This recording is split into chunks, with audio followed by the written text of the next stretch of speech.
Morning. Today we are going to discuss about multinational corporations or MNCs. These multinational corporations are one of the important economic development in the international scenario during the post-war period. So after the World War II, these multinational corporations or MNCs അല്ലെങ്കിൽ നമ്മൾ മലയാളത്തിലെ ബഹുരാഷ്ട്ര കുത്തകകൾ എന്ന് പറയും. These multinational corporations have emerged after the Second World War. So this was an important economic development in the international scenario after the Second World War. So these are multinational corporations are firms.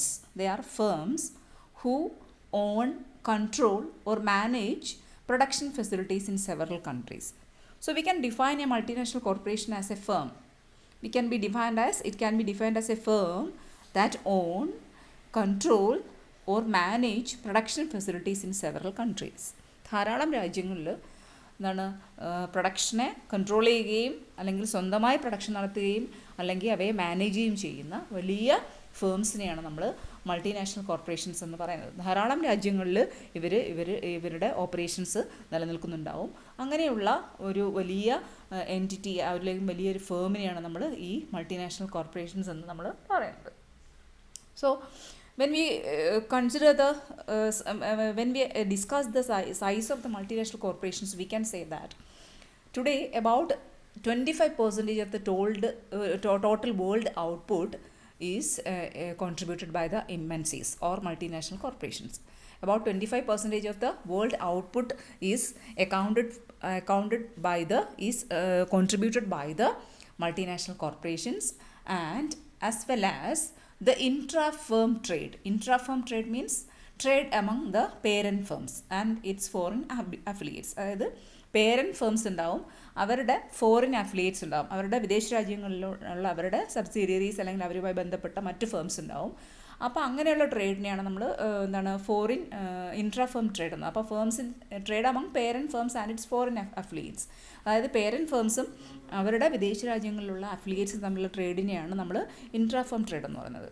അപ്പോൾ intra-firm ട്രേഡിൻ്റെയും world ഔട്ട്പുട്ടിൻ്റെയും ഏകദേശം 25%, world ഔട്ട്പുട്ടിൻ്റെ 25% ആരാണ് contribute ചെയ്യുന്ന multinational corporations ആണ്. മാത്രമല്ല the intra-firm trade of MNCs is estimated about 1/3 of total world trade in manufacturing. അപ്പോൾ manufacturing മാത്രം നമ്മൾ എടുത്തു നോക്കിക്കഴിഞ്ഞാൽ മൊത്തം വേൾഡ് ട്രേഡിൻ്റെ 1/3 ആരാണ് കോൺട്രിബ്യൂട്ട് ചെയ്യുന്നത്? ഈ മൾട്ടിനാഷണൽ കോർപ്പറേഷൻസിൻ്റെ ഇൻട്രാ-ഫേം ട്രേഡാണ്. അപ്പോൾ മൾട്ടിനാഷണൽ കോർപ്പറേഷൻസിൻ്റെ ഇൻട്രാ-ഫേം ട്രേഡിലൂടെയാണ് മാനുഫാക്ചറിങ് സെക്ടറിലുള്ള ഏകദേശം 1/3 വേൾഡ് ട്രേഡിൻ്റെ 1/3 ഉണ്ടാകുന്നത് എന്ന് പറയുമ്പോൾ തന്നെ നമുക്ക് അവയുടെ സൈസിനെ കുറിച്ച് നമുക്ക് ഊഹിക്കാനായിട്ട് കഴിയും. That is they are contributing about 25% of the total world output, and at the same time they are engaging in 1/3 of the total intra-firm trade of manufacturing sector. So for example, we can say that General Motors, that is an example for a multinational corporation, as well as Exxon that is another company which is example for a multinational corporations. They are giant multinational corporations, and they have yearly sales of tens of billions of dollars. Ton കണക്കിന് അല്ലെങ്കിൽ ton കണക്കിന് billion dollar കച്ചവടം ആണ് annual sales നടക്കുന്ന കമ്പനികളാണ് ഈ general മോട്ടോഴ്സും അതുപോലെ Exxon പോലെയുള്ള വലിയ ജയൻ്റ് ആയിട്ടുള്ള വലിയ ഭീമൻ മൾട്ടിനാഷണൽ കോർപ്പറേഷൻസ് എന്ന് പറഞ്ഞാൽ.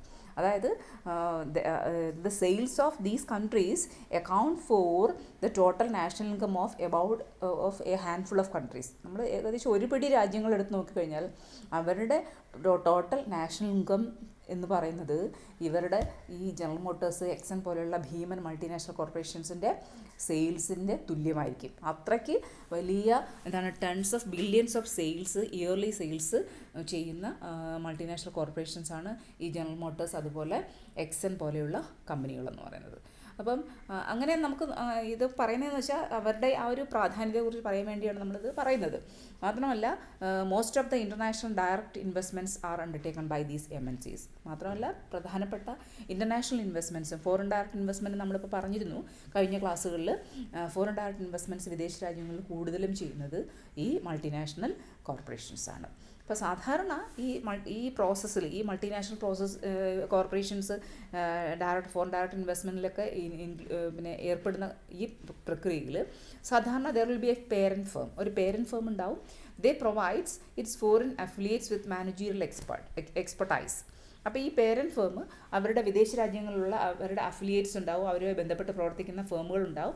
അവർക്ക് ആവശ്യമായ മാനേജീരിയൽ എക്സ്പെർട്ടീസ് നൽകും. അതുപോലെ ടെക്നോളജി പാർട്സ് ആവശ്യമായ ടെക്നോളജി പാർട്സ് എന്തൊക്കെയാണെന്ന് അത് നൽകും. മാത്രമല്ല they also provide a marketing mechanism in return for some of the affiliates output and earnings. അപ്പോൾ അതിന് പകരമായിട്ട് അവർ ഈ അഫിലിയേറ്റ്സിൻ്റെ ഔട്ട്പുട്ടും ഏർണിങ്സും ഇങ്ങോട്ട് കിട്ടുന്നതിന് പകരമായിട്ട് മാർക്കറ്റിംഗ് ഓർഗനൈസേഷനും ഒക്കെ പ്രൊവൈഡ് ചെയ്യുന്നത് ആരാണ്? ഈ മൾട്ടിനാഷണൽ കോർപ്പറേഷൻ. അപ്പം ഈ അഫിലിയേറ്റ്സിൻ്റെ ഔട്ട്പുട്ടും അഫിലിയേറ്റ്സിൻ്റെ ഏർണിങ്സും മൾട്ടിനാഷണൽ കോർപ്പറേഷൻസിന് ഇങ്ങോട്ട് കൊടുക്കുമ്പോൾ തിരിച്ച് മൾട്ടിനാഷണൽ കോർപ്പറേഷൻസ് അവർക്ക് ആവശ്യമായ അഫിലിയേറ്റ്സിന് ആവശ്യമായ മാനേജീരിയൽ എക്സ്പെർട്ടീസിനെ, അതായത് ആവശ്യമായ കഴിവുള്ള മാനേജീരിയൽ പേഴ്സണൽസിനെ നൽകും.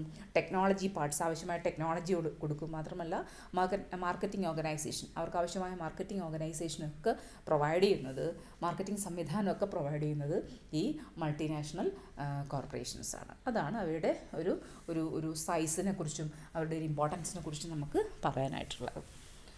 Now we are going to discuss about the reasons for the existence of multinational corporations. എന്തുകൊണ്ടാണ് ഈ മൾട്ടിനാഷണൽ കോർപ്പറേഷൻസ് നിലനിൽക്കുന്നത്? What are the reasons for the existence of these multinational corporations? ഈ MNCs നിലനിൽക്കുന്നത് പ്രധാനമായിട്ട് എന്തെല്ലാം കാരണങ്ങൾ കൊണ്ടാണെന്നാണ് നമുക്ക് നോക്കാം. Why there exist MNCs in the world? The first important reason or the basic reason for the existence of multinational corporations or MNCs is the competitive advantage of a global network of production and distribution. So they have a competitive advantage of a global network of production and distribution. ഇപ്പം ലോകത്തിലെ മൊത്തം പ്രൊഡക്ഷനും ഡിസ്ട്രിബ്യൂഷനും എടുത്തു നോക്കിയാൽ, മൊത്തം കമ്മോഡിറ്റീസിൻ്റെ ആയാലും പ്രൊഡക്ഷനും ഡിസ്ട്രിബ്യൂഷനും ഒക്കെ എടുത്തു നോക്കിക്കഴിഞ്ഞാൽ അതിൻ്റെ ഒരു കോമ്പറ്റേറ്റീവ് അഡ്വാൻറ്റേജ്, ഒരു കൂടുതൽ അഡ്വാൻറ്റേജ് ഉള്ളത്, കുറച്ചുകൂടെ അതിനകത്തൊരു ഒരു ഒരു കോമ്പറ്റേറ്റീവ് പൊസിഷനാണ് ആർക്കുള്ളത്? മൾട്ടിനാഷണൽ കോർപ്പറേഷൻസിന്. കാരണം കൂടുതൽ ഈ ലോകരാഷ്ട്രങ്ങളുടെ പ്രൊഡക്ഷനെയും ഡിസ്ട്രിബ്യൂഷനെയും ഒക്കെ കൺട്രോൾ ചെയ്യുന്നവരായിരിക്കും. അവർ കുറച്ചുകൂടെ അഡ്വാൻറ്റേജ് ഉള്ള കാര്യങ്ങളാണ് ഈ മൾട്ടിനാഷണൽ കോർപ്പറേഷൻസ്. അപ്പോൾ അവർക്ക് ആഗോള വ്യാപകമായി പ്രൊഡക്ഷനെയും ഡിസ്ട്രിബ്യൂഷനെയും കൺട്രോൾ ചെയ്യാൻ പറ്റിയ തരത്തിലുള്ള ചില അഡ്വാൻറ്റേജസ് അവർക്കുണ്ട്.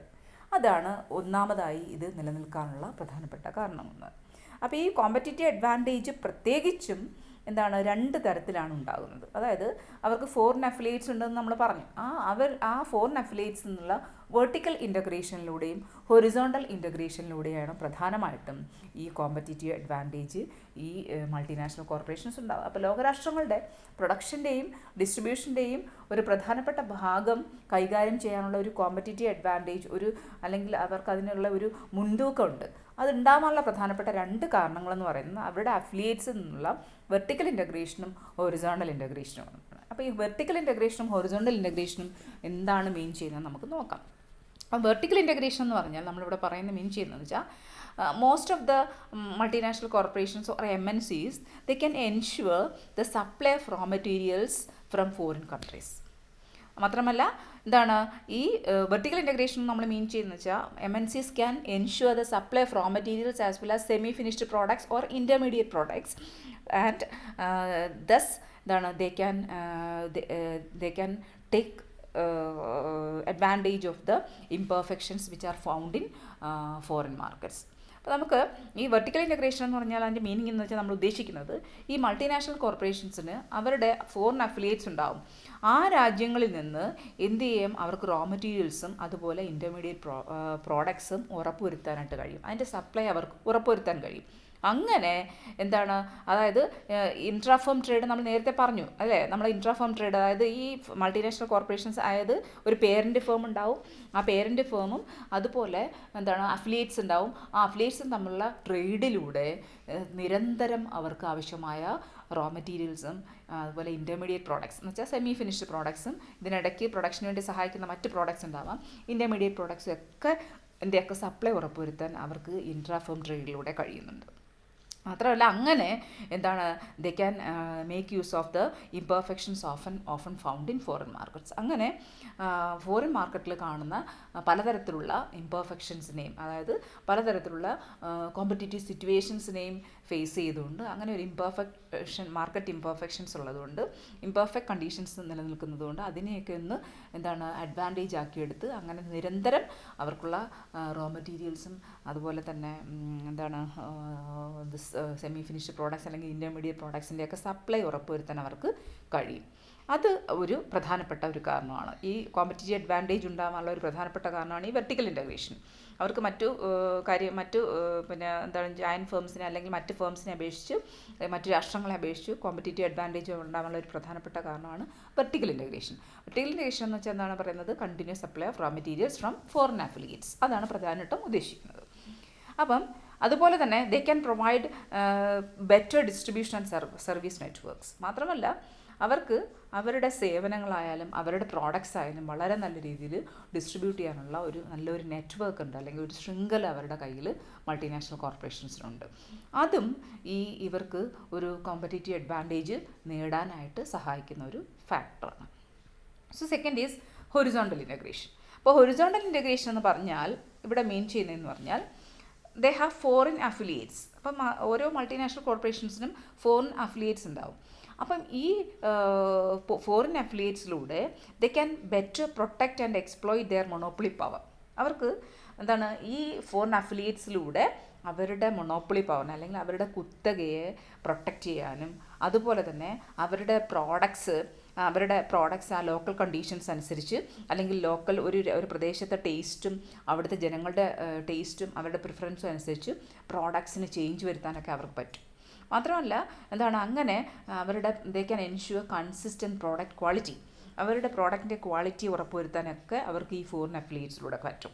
അതാണ് ഹൊറിസോണ്ടൽ ഇൻ്റഗ്രേഷൻ കൊണ്ട് മീൻ ചെയ്യുന്നത്. അപ്പോൾ ഹൊറിസോണ്ടൽ ഇൻ്റഗ്രേഷൻ കൊണ്ട് മീൻ ചെയ്യുക എന്ന് പറഞ്ഞാൽ എന്താണ്, ഈ ഫോറിൻ അഫിലിയേറ്റ്സിലൂടെ പ്രോഡക്റ്റിൻ്റെ ക്വാളിറ്റി ഉറപ്പുവരുത്താനും, അതുപോലെ ടേസ്റ്റും പ്രിഫറൻസും അനുസരിച്ച് പ്രോഡക്റ്റ് ക്വാളിറ്റിയിൽ ചേഞ്ച് വരുത്താനും, അങ്ങനെ എന്താണ് അവർക്ക് ലോക്കൽ കണ്ടീഷൻസിനോട് അഡാപ്റ്റ് ചെയ്ത് അതിനോട് യോജിച്ച് പ്രവർത്തിച്ച് അവരുടെ മൊണോപ്പൊളി പവറിനെ ചൂഷണം ചെയ്ത് നിലനിൽക്കാനായിട്ട് അവർക്ക് കഴിയും. That is meant by horizontal integration. ഇപ്പോൾ വെർട്ടിക്കൽ ഇൻ്റഗ്രേഷനകത്ത് സപ്ലൈ ഓഫ് റോ മെറ്റീരിയൽസ് ഉറപ്പുവരുത്തുക. ഹൊറിസോണ്ടൽ ഇൻ്റഗ്രേഷനകത്ത് അവർ ചെയ്യുക എന്ന് പറഞ്ഞാൽ എന്താണ്, അവരുടെ പ്രോഡക്ട്സിൻ്റെ ക്വാളിറ്റിയും അവരുടെ പ്രോഡക്ട്സിൻ്റെ അവൈലബിലിറ്റിയും, അല്ലെങ്കിൽ അവരുടെ പ്രോഡക്ട്സ് എപ്പോഴും എന്താണ് ടേസ്റ്റിനും പ്രിഫറൻസിനും, ജനങ്ങളുടെ ടേസ്റ്റിനും പ്രിഫറൻസിനും അനുസരിച്ച് അഡാപ്റ്റ് ചെയ്തുകൊണ്ട് അവരുടെ മൊണോപ്പൊളി നിലനിർത്താൻ കഴിയുക എന്നുള്ളതാണ് ഈ ഹൊറിസോണ്ടൽ ഇൻ്റഗ്രേഷൻ എന്നുകൊണ്ട് മീൻ ചെയ്യുന്നത്. അപ്പോൾ ഈ ഹൊറിസോണ്ടൽ ഇൻ്റഗ്രേഷനിലൂടെയും വെർട്ടിക്കൽ ഇൻ്റഗ്രേഷനിലൂടെയും അവർക്ക് അവരുടെ കോമ്പറ്റീറ്റീവ് അഡ്വാൻറ്റേജ് ഉണ്ടാക്കിയെടുക്കാൻ പറ്റും. മറ്റു ഫേംസിനെ അപേക്ഷിച്ച്, അല്ലെങ്കിൽ മറ്റു രാഷ്ട്രങ്ങളെ അപേക്ഷിച്ച് കോമ്പറ്റീറ്റീവ് അഡ്വാൻറ്റേജ് ഉണ്ടാക്കിയെടുക്കാൻ ഈ രണ്ട് ഘടകങ്ങൾ അവരെ സഹായിക്കുന്നു. ഇനി ഇവരുടെ കോമ്പറ്റീറ്റീവ് അഡ്വാൻറ്റേജ്, മൾട്ടിനാഷണൽ കോർപ്പറേഷൻസിൻ്റെ കോമ്പറ്റീറ്റീവ് അഡ്വാൻറ്റേജ് ഉണ്ടാകാനുള്ള മറ്റൊരു റീസണാണ് it is based on economies of scale in production. So the competitive advantage of MNCs is also based on economies of scale in production. ഉൽപ്പാദന മേഖലയിലുള്ള ഇക്കോണമീസ് ഓഫ് സ്കെയിലും അവരെ സഹായിക്കുന്നുണ്ട്. Economies of scale നമുക്കറിയാം, certain advantages due to large scale പ്രൊഡക്ഷനിൽ ഉണ്ടാകുമ്പോൾ ഉണ്ടാകുന്ന ചില അഡ്വാൻറ്റേജസിനെയാണ് നമ്മൾ ഇക്കോണമീസ് ഓഫ് സ്കെയിൽ എന്ന് പറയുന്നത്. അപ്പോൾ പ്രൊഡക്ഷനിലായാലും ഫിനാൻസിങ് ആയാലും റിസർച്ച് ഡെവലപ്മെൻറ്റ്, മാത്രമല്ല മാർക്കറ്റ് ഇൻഫർമേഷൻ ഗ്യാദർ ചെയ്യുന്ന കാര്യത്തിലൊക്കെ അവർക്ക് ചില ഇക്കോണമീസ് ഉണ്ടാവുന്നുണ്ട്. ഓക്കെ, അപ്പോൾ ചില അഡ്വാൻറ്റേജസ് കിട്ടുന്നുണ്ട്. ഈ അഡ്വാൻറ്റേജസും അവരുടെ കോമ്പറ്റീറ്റീവ് അഡ്വാൻറ്റേജിന് ലോക മാർക്കറ്റിൽ താരതമ്യേന ഒരു കോമ്പറ്റീറ്റീവ് സിറ്റുവേഷനിലേക്ക് നിന്നുകൊണ്ട് അതിൻ്റെ അഡ്വാൻറ്റേജസ് നേടിയെടുക്കാൻ മൾട്ടിനാഷണൽ കോർപ്പറേഷൻസിനെ സഹായിക്കുന്ന ഒരു ഘടകമാണിത്, ഈ ഇക്കോണമീസ് ഓഫ് സ്കെയിൽ.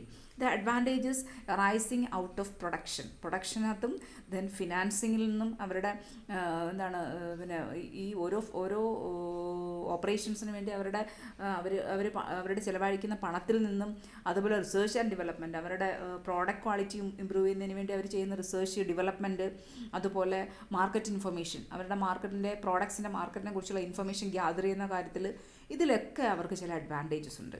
ആ അഡ്വാൻറ്റേജസ് ആണ്, അല്ലെങ്കിൽ ഇക്കോണമീസ് ഓഫ് സ്കെയിലാണ് അവരെ ഒരു കോമ്പറ്റീറ്റീവ് അഡ്വാൻറ്റേജ് ഉണ്ടാക്കിയെടുക്കാൻ, അവരെ മറ്റു ഫേംസിനെ അപേക്ഷിച്ച് ഒരു കോമ്പറ്റീറ്റീവ് അഡ്വാൻറ്റേജ് ഉണ്ടാക്കിയെടുക്കാൻ അവരെ സഹായിക്കുന്ന മറ്റൊരു ഘടകം എന്നായിട്ട് നമുക്ക് പറയാനായിട്ട് കഴിയും. അപ്പോൾ നമ്മൾ ഈ നമുക്കറിയാം ഈ MNCs എന്ന് പറഞ്ഞാൽ they R producing on A large scale, they are producing large scales of output. വളരെ വലിയ തോതിലുള്ള ഔട്ട്പുട്ട് ഉൽപ്പാദിപ്പിക്കുന്ന എന്താണ് ഫേംസാണ് ഈ MNCs എന്ന് പറയുന്നത്. അപ്പം because of this large scale of output they have to carry some division of labour and specialisation, അല്ലേ? ഈ വലിയ തോതിൽ ഔട്ട്പുട്ട് ഉൽപ്പാദിപ്പിക്കുമ്പോൾ സ്വാഭാവികമായിട്ടും that will help them to introduce specialisation as well as division of labour. അപ്പം ഈ വലിയ തോതിൽ ഉൽപ്പാദിപ്പിക്കുമ്പോൾ സ്വാഭാവികമായിട്ടും അവർ ഡിവിഷൻ ഓഫ് ലേബറും സ്പെഷ്യലൈസേഷനും ഇൻട്രൊഡ്യൂസ് ചെയ്യും. അപ്പോൾ അതിൻ്റെ ഫലമായി പ്രൊഡക്ഷനിൽ ഡിവിഷൻ ഓഫ് ലേബറും സ്പെഷ്യലൈസേഷൻ വരുന്നതിൻ്റെ ഫലമായി എന്ത് സംഭവിക്കും? അവർക്ക് കൂടുതൽ പിന്നെ എക്കോണമീസ് ഓഫ് സ്കെയിൽ കിട്ടും, കൂടുതൽ അഡ്വാൻറ്റേജസ് കിട്ടും. ഈ സ്മോളർ നാഷണൽ ഫേംസിനെ അപേക്ഷിച്ച്, ചെറിയ തദ്ദേശീയരായ ഫേംസിനെ അപേക്ഷിച്ച് ലാർജ് ഔട്ട്പുട്ടാണ് ആര് ഉൽപ്പാദിപ്പിക്കുന്നത്? Multinational corporations. So they are producing larger output, or their output scale is very large, and hence they are in a competitive advantage than the national firms, small national firms.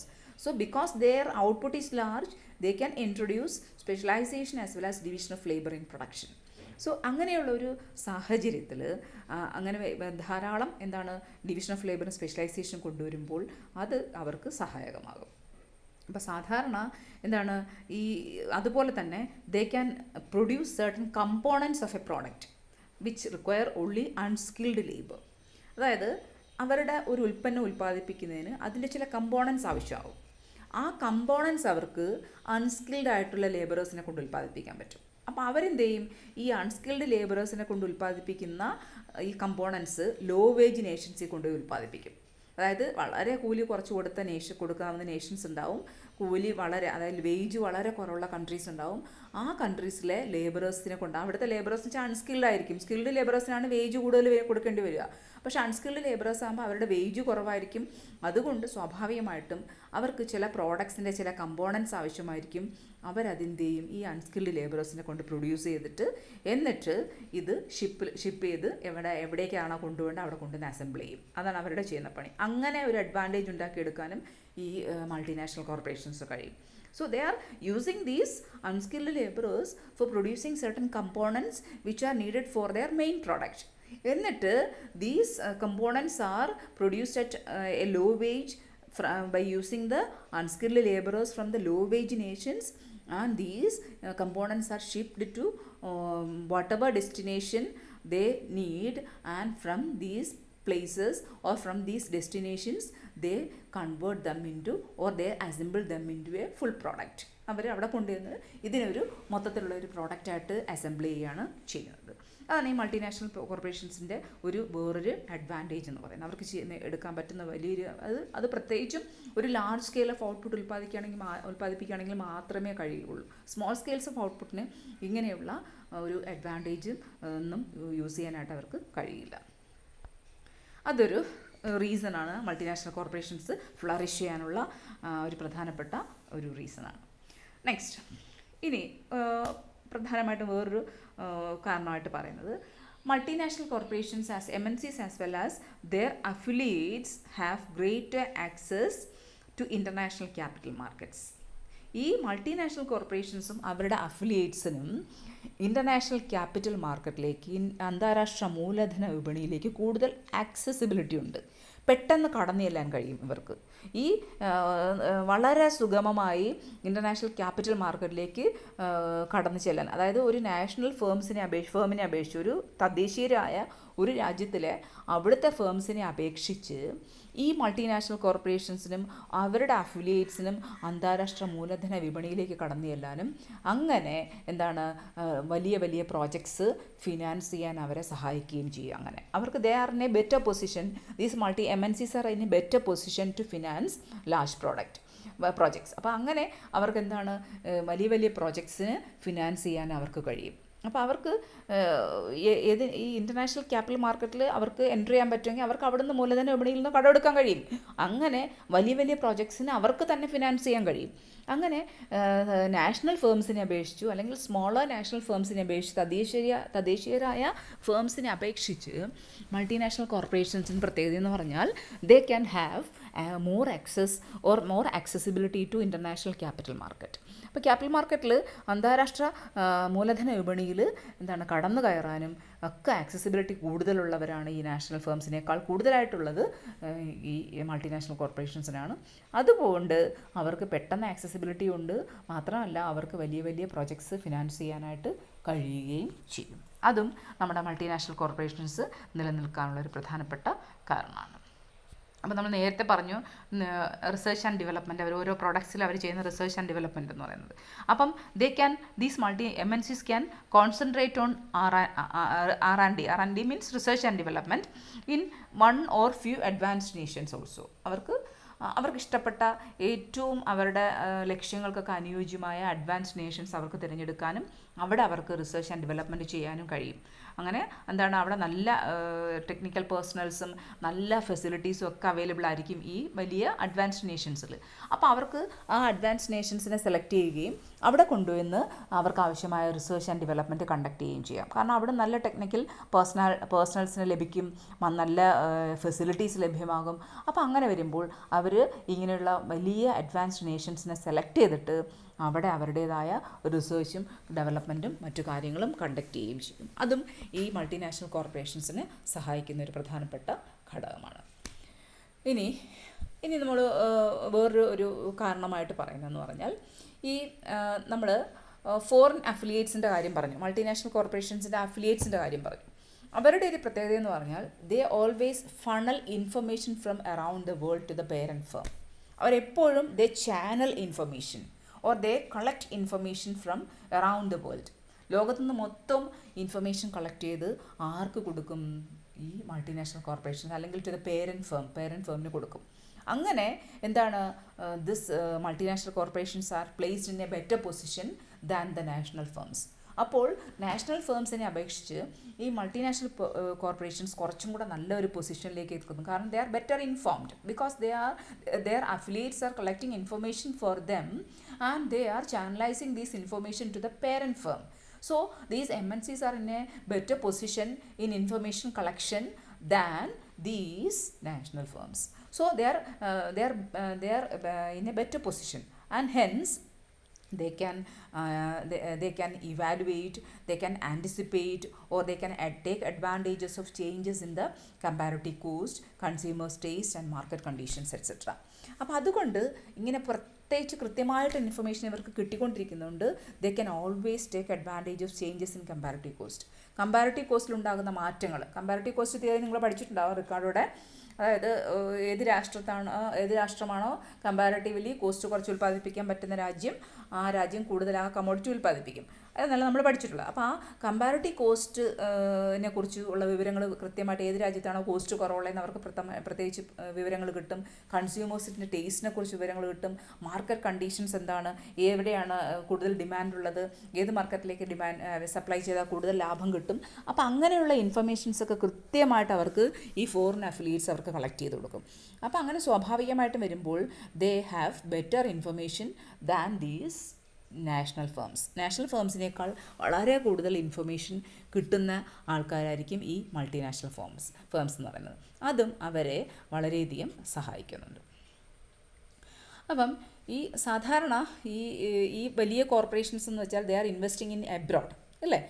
When they are investing in abroad when their expected profits on additional investment in its industry are higher abroad. അപ്പോൾ സാധാരണ ഈ multinational corporations വിദേശ രാജ്യങ്ങളിൽ invest ചെയ്യുന്നത് അവരുടെ ഇൻഡസ്ട്രിക്ക് കൂടുതൽ ലാഭം എബ്രോഡിൽ കിട്ടുമ്പോഴാണ്. അവിടെയാണ് അങ്ങനെയാണ് അവർ ചെയ്യുന്നത്. അപ്പോൾ പ്രത്യേകിച്ചും ആ ഇൻഡസ്ട്രിയെക്കുറിച്ച് കൂടുതൽ അറിയാവുന്ന ഒരു മൾട്ടിനാഷണൽ കോർപ്പറേഷൻ ആയിരിക്കും അവിടെ ഇൻവെസ്റ്റ് ചെയ്യുക. അത് മാത്രമല്ല they have A comparative advantage in it. അപ്പോൾ ഈ MNCക്ക് ആ ഒരു ഇൻഡസ്ട്രിയെക്കുറിച്ച് പറയുമ്പോൾ അതിനകത്ത് കമ്പാരിറ്റീവ് അഡ്വാൻറ്റേജ് ഉണ്ടാവും. മാത്രമല്ല they know the industry best. അവർക്ക് ആ ഇൻഡസ്ട്രിയെക്കുറിച്ച് കുറച്ചുകൂടെ നല്ല വിവരവും ഉണ്ടാവും. അപ്പോൾ അങ്ങനെ വരുമ്പോൾ അവർ സ്വാഭാവികമായിട്ടും എന്താണ് സാധാരണ ഈ അവരുടെ മറ്റ് ഡൊമസ്റ്റിക് ഇൻഡസ്ട്രി അവർ സാധാരണ അവർ പരിഗണിക്കുകയില്ല. അതായത് വിദേശ രാജ്യങ്ങളിൽ ഇൻവെസ്റ്റ് ചെയ്യാൻ അവർ തീരുമാനിക്കുന്നതിന് മുമ്പ് എപ്പോഴും അവർ ഏത് ഇൻഡസ്ട്രിക്കാണോ അവർക്ക് അഡ്വാൻറ്റേജ് ഉള്ളത്, ഏത് ഇൻഡസ്ട്രിയെക്കുറിച്ചാണ് അവർക്ക് കൂടുതൽ വിവരമുള്ളത്, അപ്പോൾ അതിനെക്കുറിച്ച് കൂടുതൽ അറിവുള്ളത് എന്നുണ്ടായിരിക്കെ അവർ ആ ഇൻഡസ്ട്രിക്കായിരിക്കും കൂടുതൽ പ്രാധാന്യം കൊടുക്കുക. അല്ലാതെ എന്താണ് മറ്റു ഒരു രാജ്യത്തെ ഏതെങ്കിലും ഡൊമസ്റ്റിക് ഇൻഡസ്ട്രിക്ക് ആയിരിക്കില്ല പ്രാധാന്യം കൊടുക്കുന്നത്.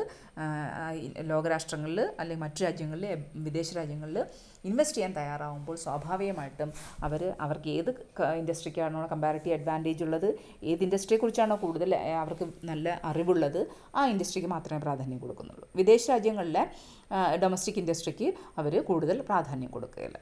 അപ്പോൾ സാധാരണ എന്താണ് അവരുടെ expected rate of profits domestic ആയാലും എബ്രോഡിലായാലും ഒരു പെർട്ടിക്കുലർ ഇൻഡസ്ട്രിയിലുള്ള അവരുടെ എക്സ്പെക്റ്റഡ് പ്രോഫിറ്റ് എന്ന് പറഞ്ഞത് that is very important for a large corporation to decide where to invest. അപ്പോൾ എവിടെ ആയാലും ഡൊമസ്റ്റിക് അവരുടെ സ്വന്തം രാജ്യത്തായാലും മറ്റൊരു എബ്രോഡിലായാലും ഇൻവെസ്റ്റ് ചെയ്യുമ്പോൾ സ്വാഭാവികമായിട്ടും they will consider the differences in expected rate of profit. കിട്ടാൻ പോകുന്ന ലാഭത്തിലുള്ള വ്യത്യാസം അവർ പരിഗണിക്കും.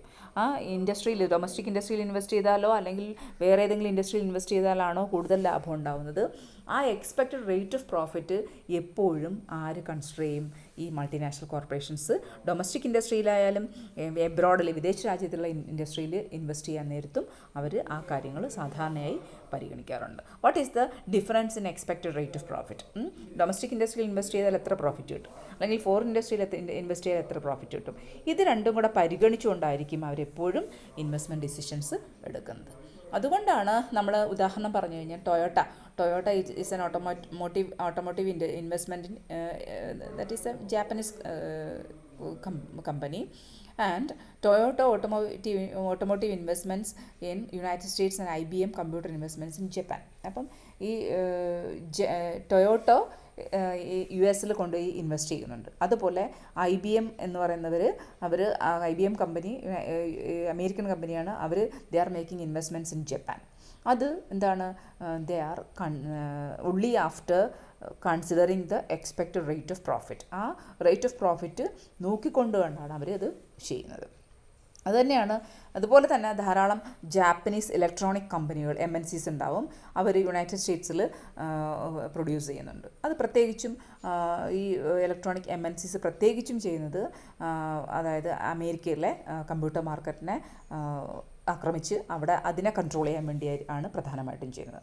അങ്ങനെ വിദേശ രാജ്യങ്ങളിലെ ലാഭം പരിഗണിച്ചുകൊണ്ടായിരിക്കും അവർ എവിടെ ഇൻവെസ്റ്റ് ചെയ്യണം, ഡൊമസ്റ്റിക് ഇൻഡസ്ട്രിയിൽ ഇൻവെസ്റ്റ് ചെയ്യണോ അല്ലെങ്കിൽ ഫോറിൻ ഇൻഡസ്ട്രിയിൽ ഇൻവെസ്റ്റ് ചെയ്യണോ എന്നുള്ളത് എക്സ്പെക്റ്റഡ് റേറ്റ് ഓഫ് റിട്ടേൺ അനുസരിച്ച് തന്നെയായിരിക്കും.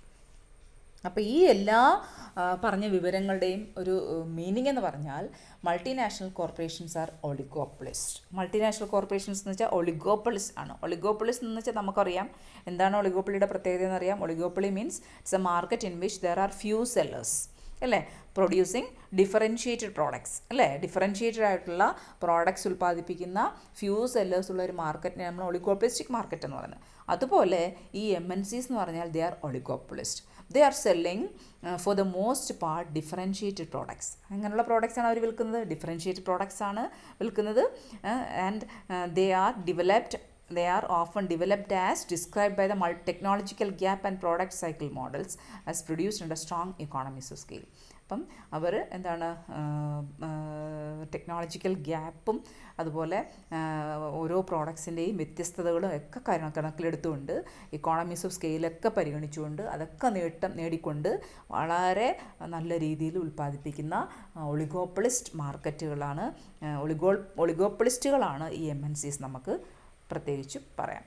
അപ്പോൾ ഇതിൽ പ്രധാനമായിട്ടും MNCs വിറ്റഴിക്കുന്ന പ്രോഡക്ട്സിന് ഉദാഹരണങ്ങൾ നമ്മൾ പറഞ്ഞു കഴിഞ്ഞാൽ ഒന്നെന്ന് പറഞ്ഞാൽ മോട്ടോർ വെഹിക്കിൾസ് ഉണ്ടാവും, പെട്രോളിയം പ്രോഡക്ട്സ് ഉണ്ട്, ഇലക്ട്രോണിക്സ് ഉണ്ട്, metals, office equipments, chemicals, food, ഇതൊക്കെ മൾട്ടിനാഷണൽ കോർപ്പറേഷൻസ് വിറ്റഴിക്കുന്ന പ്രോഡക്ട്സിന് എക്സാമ്പിളാണ്. So examples of products which are sold by MNCs include motor vehicles, then petroleum products, then electronics, then metals, then office equipments, then chemicals, as well as food. All these are examples of products which are sold by MNCs in different countries. Okay. Now, another peculiarity of multinational corporations is that they are in a much better position to control as well as to change to their advantage the environment in which they operate than the purely national firms. അതായത് multinational corporations national ഫേംസിനെ അപേക്ഷിച്ച് അവരുടെ ഒരു പ്രത്യേകത എന്ന് പറഞ്ഞാൽ അവർ ഏത് എൻവയോൺമെൻറ്റിലാണോ operate ചെയ്യുന്നത് ആ എൻവയോൺമെൻറ്റിൻ്റെ ആ എൻവയോൺമെൻറ്റിനെ ഏറ്റവും നല്ല രീതിയിൽ ഉപയോഗിക്കാനും അതിൻ്റെ അഡ്വാൻറ്റേജസ് കൊയ്യാനും അവിടെ മറ്റു നാഷണൽ ഫേംസിനേക്കാൾ കുറച്ചുകൂടെ നല്ല പൊസിഷനിൽ നിന്നുകൊണ്ട് അതിനെ കൺട്രോൾ ചെയ്യാനൊക്കെയുള്ള ഒരു കഴിവ് ആർക്കുണ്ട്? മൾട്ടിനാഷണൽ കോർപ്പറേഷൻസിന്. അപ്പോൾ MNCs they are in a better position to control or change to their advantage the environment in which they operate. എവിടെയാണോ അവർ പ്രവർത്തിക്കുന്നത് ആ എൻവയോൺമെൻറ്റിനെ ചേഞ്ച് ചെയ്യാനും ആ എൻവയോൺമെൻറ്റിനെ കൺട്രോൾ ചെയ്യാനുള്ള ഒരു ബെറ്റർ പൊസിഷനിലാണ് നാഷണൽ ഫേംസിനെ അപേക്ഷിച്ച് നല്ല പൊസിഷനിൽ നിൽക്കുന്ന ഒരു ഫേംസാണ് ഈ MNCs എന്ന് പറയുന്നത്. ഉദാഹരണത്തിന് നമ്മൾ for example an MNC is determining where to set up a plant to produce a component. അതായത് ഒരു MNCക്ക് ഒരു കമ്പോണൻറ്റ് അവർ ഉൽപ്പാദിപ്പിക്കുന്ന പ്രോഡക്റ്റിൻ്റെ ഒരു കമ്പോണൻറ്റ് ഉൽപ്പാദിപ്പിക്കണം. ആ കമ്പോണൻറ്റ് ഉൽപ്പാദിപ്പിക്കുന്നതിന് എവിടെ വേണം പ്ലാന്റ് സെറ്റ് ചെയ്യേണ്ടത്, എവിടെയാണ് അവരുടെ പ്ലാന്റിനെ സെറ്റ് ചെയ്യേണ്ടതെന്ന് അവർക്ക് തീരുമാനിക്കണം. അപ്പോൾ അവർ സാധാരണ ചെയ്യുന്നത് എങ്ങനെയാണെന്ന് പറഞ്ഞാൽ they shop around for the low wage nation. അവർ സാധാരണ ചെയ്യുന്നതെന്ന് പറഞ്ഞാൽ ലോ വേജ് നേഷൻ അന്വേഷിക്കും. നമ്മൾ നേരത്തെ പറഞ്ഞില്ലേ, ലോ വേജ് നേഷൻസ് അന്വേഷിക്കും, ഷോപ്പ് ചെയ്യും. അത് അന്വേഷിച്ചിട്ട് ഏറ്റവും കൂടുതൽ മാത്രമല്ല ഏറ്റവും കൂടുതൽ ടാക്സ് ഹോളിഡേയ്സും ഏറ്റവും കൂടുതൽ സബ്സിഡി കൊടുക്കുന്ന രാഷ്ട്രങ്ങൾ ഏതാണ്, ടാക്സ് ബെനിഫിറ്റ് ഉള്ളതാണ്, മറ്റു ട്രേഡ് ബെനിഫിറ്റുകളുള്ള രാജ്യം ഏതാണ്, അതൊക്കെ അവരിങ്ങനെ ഷോപ്പ് ചെയ്യും, അന്വേഷിക്കും. അതൊക്കെ ഷോപ്പ് അറൗണ്ട് ചെയ്തതിന് ശേഷമാണ് അവരുടെ കമ്പോണൻ്റ് എവിടെ ഉൽപ്പാദിപ്പിക്കണം തീരുമാനിക്കുന്നത്. നമ്മൾ നേരത്തെ പറഞ്ഞതാണ്, ലോ വേജ് നേഷൻസിൽ പോയി അവിടെ ചെന്ന് കുറഞ്ഞ കൂലി കൊടുത്തുകൊണ്ട് അൺസ്കിൽഡ് ലേബറേഴ്സിനെ ഉപയോഗിച്ചുകൊണ്ട് അവരുടെ പ്രോഡക്ട്സിൻ്റെ കമ്പോണൻസ് ഉൽപ്പാദിപ്പിക്കണം. അപ്പോൾ ഇതുപോലെ ഇവർക്ക് എവിടെ ഒരു കമ്പോണൻറ്റ് ഉൽപ്പാദിപ്പിക്കാൻ വേണ്ടി എവിടെയാണ് പ്ലാന്റ് സെറ്റ് ചെയ്യേണ്ടത് തീരുമാനിക്കണമെങ്കിൽ they will shop around, they will search ചെയ്യും which is the low wage nation. ഏതാണ് low wage nation? Which is the nation providing low taxes, or which is the nation which provides highest subsidies, or which is the nation which have tax holidays, or which is the nation have tax benefits, which is the nation having trade benefits. ഇതൊക്കെ അവർ shop around ചെയ്യും, അവർ search ചെയ്തിട്ട് ആ രാജ്യത്തായിരിക്കും അവർ plant set ചെയ്യുക. അങ്ങനെ വളരെയധികം ശ്രദ്ധാപൂർവം operate ചെയ്യുന്നവരാണ് ഈ MNCs എന്ന് പറയുന്നത്. അപ്പം നമ്മൾ നേരത്തെ പറഞ്ഞു the size of the MNCs is very large in relation to most of the host countries, അല്ലേ? ഈ ഹോസ്റ്റ് കൺട്രീസ്, അതായത് ഏത് രാഷ്ട്രത്താണ് അവർ ഓപ്പറേറ്റ് ചെയ്യുന്നത് ആ ഹോസ്റ്റ് കൺട്രിയെ അപേക്ഷിച്ച് നോക്കുമ്പോൾ ഈ MNCസിൻ്റെ സൈസ് വളരെ വലുതാണ്. That means that they are in a better position than the national firms to influence the policies of local governments and extract benefits.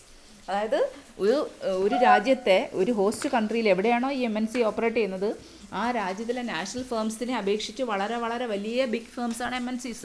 അപ്പോൾ അങ്ങനെ as they are very big firms they can even influence the policies of the local governments and extract benefit. Local ഗവൺമെൻറ്റിൻ്റെ പോളിസീസിനെ സ്വാധീനിക്കാനും അതിനനുസരിച്ചുള്ള എല്ലാ അഡ്വാൻറ്റേജസും ബെനിഫിറ്റ്സും നേടിയെടുക്കാനും ആർക്ക് കഴിയും? MNCസിന് കഴിയും. Because they are a big firm, they are giant firms. Compared to the national firms they are very big and they can extract the benefits of the local governments, they can influence the policies of the local governments. അങ്ങനെയുള്ള ചില advantages ഈ multinational കോർപ്പറേഷൻസിന് ഉണ്ട്. അങ്ങനെ they can restrict the they can buy up the local firms. മാത്രമല്ല they have the capacity to buy up the local firms to avoid competition, അല്ലേ? ഭാവിയിലെ competition avoid ചെയ്യുന്നതിന് വേണ്ടി അവർ സാധാരണ MNCs ചെയ്യുന്നതെന്ന് പറഞ്ഞാൽ ഈ ലോക്കൽ ഫേംസിനെ വാങ്ങിച്ചോളയും. അവർ പണം ചിലവഴിക്ക് അവരെ ഈ ഫേംസിനെ വാങ്ങിക്കും. മാത്രമല്ല they can engage in other practices also for restricting local trade and to increase their profit. അതുപോലെ ഡൊമസ്റ്റിക് ഫേംസിനെ കൺട്രോൾ ചെയ്യാനും അതുപോലെ മറ്റു തരത്തിലുള്ള പ്രവർത്തനങ്ങളിൽ ഏർപ്പെട്ടുകൊണ്ട് ലോക്കൽ ഫേംസിനെ കൺട്രോൾ ചെയ്തുകൊണ്ട് ലോക്കൽ ട്രേഡിൽ ഏർപ്പെടാനും അവരുടെ പ്രോഫിറ്റ് വർദ്ധിപ്പിക്കാനും ഒക്കെ കഴിവുള്ളവരാണ് ഈ മൾട്ടിനാഷണൽ കോർപ്പറേഷൻസ്. വളരെ വലിയ ഫേംസ് ആയതുകൊണ്ട് they can purchase the stocks of other companies or they can purchase the whole company. ആ കമ്പനി മൊത്തത്തിൽ അവർക്ക് വിലക്കെടുക്കാൻ കഴിയും. അങ്ങനെ they are in a better position than national firms. National firms ആണെങ്കിൽ ഡൊമസ്റ്റിക് ഫേംസിനേക്കാൾ വളരെ വലിയൊരു സ്ഥാനത്തായിരിക്കും അവർ പ്രവർത്തിക്കുക.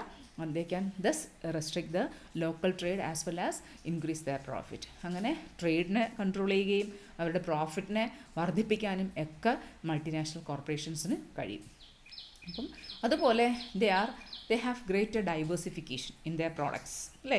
പ്രോഡക്ട്സിൽ മാത്രമല്ല അവരുടെ ഇൻവെസ്റ്റ്മെൻറ്റ്സിലൊക്കെ വളരെ ഡൈവേഴ്സിഫിക്കേഷൻ ഉണ്ട്. അവർ ഉൽപ്പാദിപ്പിക്കുന്ന ഉൽപ്പന്നങ്ങളിൽ മാത്രമല്ല അവർ ചെയ്യുന്ന ഇൻവെസ്റ്റ്മെൻറ്റ്സിലൊക്കെ വളരെ ഡൈവേഴ്സിഫിക്കേഷൻ ഉണ്ട്. നമുക്കറിയാം ഡൈവേഴ്സിഫിക്കേഷൻ ഉണ്ടാകുമ്പോൾ സ്വാഭാവികമായിട്ട് റിസ്ക് കുറയും, അല്ലേ? So because of greater diversification the risk is reduced, അല്ലേ? അവരുടെ റിസ്ക് കുറയുകയും അങ്ങനെ they can earn higher profits than the national firms. National ഫേംസിനെ അപേക്ഷിച്ച് ധാരാളം ഡൈവേഴ്സിഫിക്കേഷൻ ഫോളോ ചെയ്യുന്നുണ്ട്. പ്രോഡക്ട്സിൻ്റെ കാര്യത്തിലായാലും ഇൻവെസ്റ്റ്മെൻറ്റിൻ്റെ കാര്യത്തിലായാലും ഡൈവേഴ്സിഫിക്കേഷൻ ഉള്ളതുകൊണ്ട് അവരുടെ റിസ്ക് കുറയുകയും അങ്ങനെ പലതരത്തിലുള്ള റിട്ടേൺസ് കിട്ടുന്ന പോർട്ട്ഫോളിയോയിൽ ഇൻവെസ്റ്റ് ചെയ്യുന്നതുകൊണ്ട് അവരുടെ ലാഭം റിട്ടേൺസ് വർദ്ധിപ്പിക്കാനും കഴിയും എന്നാണ് പറയുന്നത്. ഇനി lastly this multinational corporations usually overprice components shipped to an affiliate in a higher tax nation and underpricing products shipped from the affiliate to in the higher tax nation as thus the MNCs can minimize its tax bill. അവസാനമായി അവർ ചെയ്യുന്ന പണി എന്ന് പറഞ്ഞാൽ they are overpricing components shipped to an affiliate in a higher tax nation.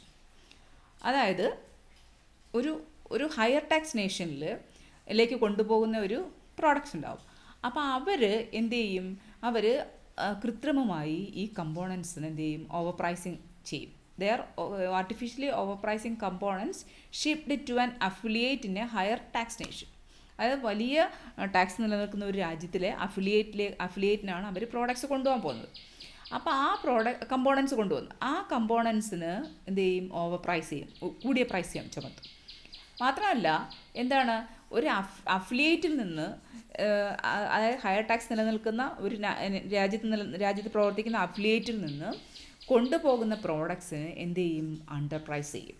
Under pricing products shipped from the affiliate in the higher tax nation അപ്പോൾ higher tax നേഷനിൽ നിന്ന് കൊണ്ടുപോകുന്ന പ്രോഡക്ട്സിന് under price ചെയ്യും, വില കുറയ്ക്കുകയും ചെയ്യും. അപ്പം എന്താണ്, ഒരു രാജ്യത്തെ കൊണ്ടു ചെല്ലുന്ന പ്രോഡക്റ്റിന് എന്ത് ചെയ്യും? വില കൂട്ടിക്കൊണ്ടിരിക്കും. അതായത് കമ്പോണൻസ് ആയിരിക്കും അങ്ങോട്ട് അവിടെ നിൽക്കുന്ന അഫിലിയേറ്റിന് കൊടുക്കാനുള്ള, അല്ലെങ്കിൽ ഈ MNCയുടെ അഫിലിയേറ്റ് വേറൊരു വലിയ ടാക്സ് നിലനിൽക്കുന്ന ഒരു രാജ്യത്തെ പ്രവർത്തിക്കുന്നുണ്ടാവും. അപ്പോൾ അവിടേക്ക് കൊണ്ടുചെല്ലുന്ന കമ്പോണൻസിന് വില കൂട്ടിക്കൊണ്ടുചെല്ലുകയും അവിടുന്ന് തിരിച്ചു കൊണ്ടുവന്ന കമ്മോഡിറ്റിക്ക് വില കുറച്ച് കാണിക്കുകയും ചെയ്യും. അങ്ങനെ അവരുടെ ടാക്സിൻ്റെ ബില്ല് കുറയ്ക്കാനായിട്ട് അവർ ശ്രമിക്കും സ്വാഭാവികമായിട്ടും. അങ്ങനെ ടാക്സ് ബില്ല് കുറയ്ക്കാനായിട്ട് ഈ മൾട്ടിനാഷണൽ കോർപ്പറേഷൻസ് ശ്രമിക്കും. ഇതിനെ നമ്മൾ വിളിക്കുന്ന പേരാണ് ട്രാൻസ്ഫർ പ്രൈസിങ് എന്നുള്ളത്. അപ്പോൾ ട്രാൻസ്ഫർ പ്രൈസിങ് എന്ന് പറഞ്ഞാൽ എന്താണ്? Over pricing the commodities or components which are shipped to an affiliate in a higher tax nation. Higher tax നേഷനിൽ നിന്ന് പ്രവർത്തിക്കുന്ന ഒരു അഫിലിയേറ്റിന് കൊണ്ടുപോകുന്ന കമ്പോണൻസിന് വില കൂട്ടി അങ്ങോട്ട് കൊണ്ടുപോവുകയും and they are under pricing product shipped from the affiliate to a higher tax in the higher tax nation. Higher tax നേഷനിലുള്ള ഒരു അഫിലിയേറ്റിൽ നിന്ന് വാങ്ങിക്കൊണ്ടുപോകുന്ന പ്രോഡക്ട്സിന് വില കുറച്ച് കാണിക്കുകയും ചെയ്യും. അതിനെയാണ് നമ്മൾ ട്രാൻസ്ഫർ പ്രൈസിങ് എന്ന ഒരു കോൺസെപ്റ്റ് കൊണ്ട് മീൻ ചെയ്യുന്നത്. വാട്ട് ഈസ് ട്രാൻസ്ഫർ പ്രൈസിങ് എന്ന് ചോദിച്ചാൽ പറയേണ്ട ഇതാണ്. അപ്പോൾ this process is called transfer pricing. അപ്പോൾ ഇതിനെ വിളിക്കുന്ന പേരാണ് ട്രാൻസ്ഫർ പ്രൈസിങ്. ഇത് പ്രത്യേകിച്ചും എതിരാണ് ഉണ്ടാകുന്നത്? ഇൻട്രാ ഫേം ട്രേഡിലാണ് ഉണ്ടാകുന്നത്. അപ്പം ഇൻഡിപെൻഡൻറ്റ് ഫേംസ് തമ്മിലുള്ള ഒരു ട്രേഡിന് പകരം എന്താണ്, ഇൻട്രാ ഫേം ട്രേഡിലാണ് കൂടുതലും ഈ ട്രാൻസ്ഫർ പ്രൈസിങ് ഉണ്ടാകുന്നത്. അപ്പം ഈ ഇൻഡിപെൻഡൻറ്റ് ഫേംസ് തമ്മിലുണ്ടാകുന്ന എന്താണ് ഒരു പരസ്പരമുള്ള ട്രേഡ് പോലെ അല്ല, ഇൻട്രാ ഫേംസ് തമ്മിലുള്ള ഒരു ട്രേഡിലാണ് പ്രത്യേകിച്ചും ഈ ട്രാൻസ്ഫർ പ്രൈസിങ് എന്ന് പറയുന്ന ഒരു കോൺസെപ്റ്റ് ഉള്ളത്. അപ്പോൾ നമുക്ക് അവസാനമായി നമുക്ക് പറയാൻ പറ്റുന്നതെന്ന് വെച്ചാൽ എന്താണ്, ഈ എല്ലാ factors, because of the combination of all these factors MNCs have A comparative advantage. ഈ എല്ലാ പറഞ്ഞ ഫാക്ടേഴ്സ് കാരണം മൾട്ടിനാഷണൽ കോർപ്പറേഷൻസിന് ഒരു കമ്പാരിറ്റീവ് അഡ്വാൻറ്റേജ് ഉണ്ട് ഏതിനേക്കാൾ when compared to national firms. And that is the reason for the proliferation or expansion of these multinational corporations today. അതാണ് പ്രത്യേകിച്ചും ഈ മൾട്ടിനാഷണൽ കോർപ്പറേഷൻസിൻ്റെ ഒരു വളർച്ചയ്ക്കും അല്ലെങ്കിൽ നുഴഞ്ഞുകയറ്റത്തിനും അതിൻ്റെ ഒരു വികാസത്തിനും വളരെയധികം പെട്ടെന്ന് കൂണുകൾ പോലെ പൊന്തുന്നതിൻ്റെയും പ്രധാനപ്പെട്ട ഒരു റീസൺ, അല്ലെങ്കിൽ അതിൻ്റെ പ്രാധാന്യം കൂടുതൽ ഉണ്ടാവാനുള്ള ഒരു പ്രധാനപ്പെട്ട റീസണായിട്ട് പറയുന്നത്. അപ്പോൾ ഈ നമ്മൾ നേരത്തെ പറഞ്ഞ വെർട്ടിക്കൽ ഇൻ്റഗ്രേഷൻ ഉണ്ട്, ഹൊറിസോണ്ടൽ ഇൻ്റഗ്രേഷൻ ഉണ്ട്. ഫോറിൻ അഫിലിയേറ്റ്സുമായി ഉള്ള വെർട്ടിക്കൽ ഇൻ്റഗ്രേഷനിലൂടെയും ഹൊറിസോണ്ടൽ ഇൻ്റഗ്രേഷനിലൂടെയും അതുപോലെ by taking advantage of the economies of scale and by being in a better position than purely national firms to control the environment in which they operate. അവർ operate ചെയ്യുന്ന national എൻവയോൺമെൻറ്റിനെ കൂടുതൽ പ്രയോജനപ്പെടുത്തിക്കൊണ്ടും they have grown to become the most prominent form of private international economic organization in the world. അങ്ങനെ ലോകത്ത് നിലനിൽക്കുന്ന ഏറ്റവും പ്രധാനപ്പെട്ട പ്രൈവറ്റ് ഇൻ്റർനാഷണൽ ഇക്കണോമിക് ഓർഗനൈസേഷൻ, ഒരു സ്വകാര്യ മേഖലയിലെ ഏറ്റവും പ്രധാനപ്പെട്ട ഇക്കണോമിക് ഓർഗനൈസേഷൻ എന്നുള്ള രീതിയിൽ വളർന്നു വരാൻ മൾട്ടിനാഷണൽ കോർപ്പറേഷൻസിനെ സഹായിച്ച പ്രധാനപ്പെട്ട റീസൺസാണ് ഈ പറയുന്നത്. ഒന്ന് ഹൊറിസോണ്ടൽ വെർട്ടിക്കൽ ഇൻ്റഗ്രേഷൻ നമ്മൾ പറഞ്ഞു, ഫോറിൻ അഫിലിയേറ്റ്സുമായിട്ടുള്ള, പിന്നെ എക്കോണമീസ് ഓഫ് സ്കെയിൽ അതിൻ്റെ അഡ്വാൻറ്റേജസ് നേടിക്കൊണ്ട് മാത്രമല്ല പ്യൂർലി നാഷണൽ ഫേംസിനേക്കാൾ ഒരു ബെറ്റർ പൊസിഷനിൽ നിന്നുകൊണ്ട് they are controlling the environment in which they are operating. അങ്ങനെ they have become the most prominent form of private international economic organization in the world. Okay, കേൾക്കുക. കേട്ടെന്തെങ്കിലും സംശയം ഉണ്ടെങ്കിൽ ചോദിക്കുക.